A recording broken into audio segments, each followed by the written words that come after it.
Well, the time for talk is over. This weekend, the Queensland Under-18 State Academy squad take on Dandenong at Redland. Fletch, what are we expecting from the boys this weekend?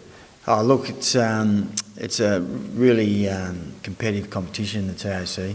Our boys have done the skill work, they've done the running, the fitness, the competitive stuff. Now, can we put into a game and do it over the whole 100 minutes of the game? Vic Country last week might have been a slight issue with footwear in the wet weather. We address that for this week? Yeah, no, when we go back to Melbourne we need to address it, but the Queensland weather, the climate, you probably don't need the long stops, but definitely when you go to Melbourne the grass is a little bit longer, and it was doing my head in the coach's box. We were skating around, but I think the boys knew what we were talking about after the game as a coaching group. We challenged them, they need to be professional and they need to get a pair of screw-ins. So we've got the first of 5 TAC Cup games this week. How is important to it, the overall 2015? How important is it?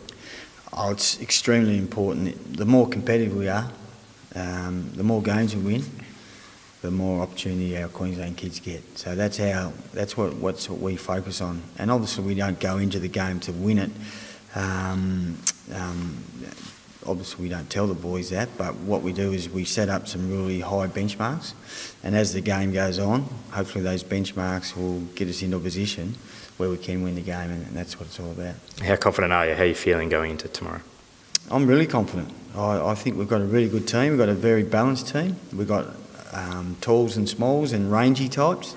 We're flexible. We've got a mobile ruckman. We've got some elite players that can get across the ground. So we've got a really good dynamics that will hopefully put us in good stead for the season. Well, the Under-18s take on the Dandenong Stingrays at Redland, Anzac Day tomorrow. Thanks, Fletch. Thanks, Andrew.